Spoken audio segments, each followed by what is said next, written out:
এই হাঁসগুলো দেখতে অনেক সুন্দর। এই হাঁসের বাচ্চা, হাঁসের ছানা, এদের কাজ একটাই শুধু পুকুরে, খালে, বিলে, নদীতে পাড়ে গিয়ে তাদের খাবার সংগ্রহ করা। আর ওইখানে দেখছেন একটা মুরগি, ওই মুরগিটা তাদের মা। কি আজব একটি খেলা! এই মুরগির মা, এই মুরগির যে হাঁসগুলোর মা, এই মুরগি জানেও না, হয়তো জানলেও সে বুঝতে পারছে না। সে এই পুকুরের উপরে সে থাকে দাঁড়িয়ে, আর এই বাচ্চাগুলো একটু নিচে আদার খায়।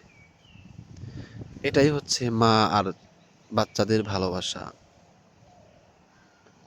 এইরকম ভালোবাসা প্রত্যেকটি ছেলে মেয়ে, প্রত্যেকটি মা বাবা ভেতরে রয়েছে। আল্লাহ তাআলা আমাদেরকে পৃথিবীতে প্রেরণ করেছেন কোনো না কোনো মাধ্যমে। সেই মাধ্যমটা হলো মা। এই বাবা মা আর ছেলে সন্তানের প্রতি এতটা ভালোবাসা মহব্বত না দিলে তারা লালন পালন করতেন না। ঠিক এই মুরগি থেকেও এই হাঁস বোঝা যায়। এই মুরগি কিন্তু এই হাঁসের জাত না, হাঁস মুরগির জাত না, তবুও তাদের কত ভালোবাসা। কারণ এই মুরগি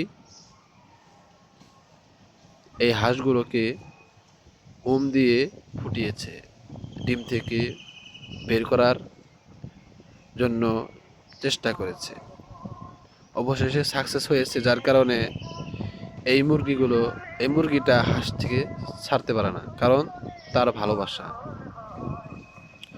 এর থেকে বোঝা যায় ভালোবাসা অনেক একটু ভয়ঙ্কর জিনিস।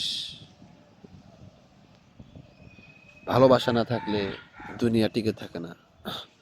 দুনিয়া টেকা অনেক কঠিন হয়ে দাঁড়াবে ভালোবাসা না থাকলে।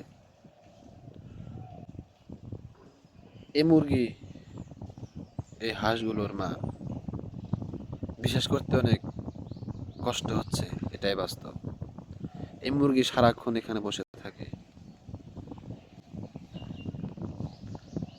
সারাক্ষণ এখানে দাঁড়িয়ে থাকবে, এখান দিয়ে থাকবে, আর হাঁসগুলো আদার খাবে।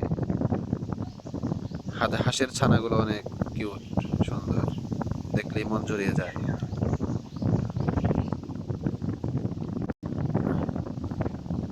হাঁস শুধু পানিতে থাকতে পছন্দ করে।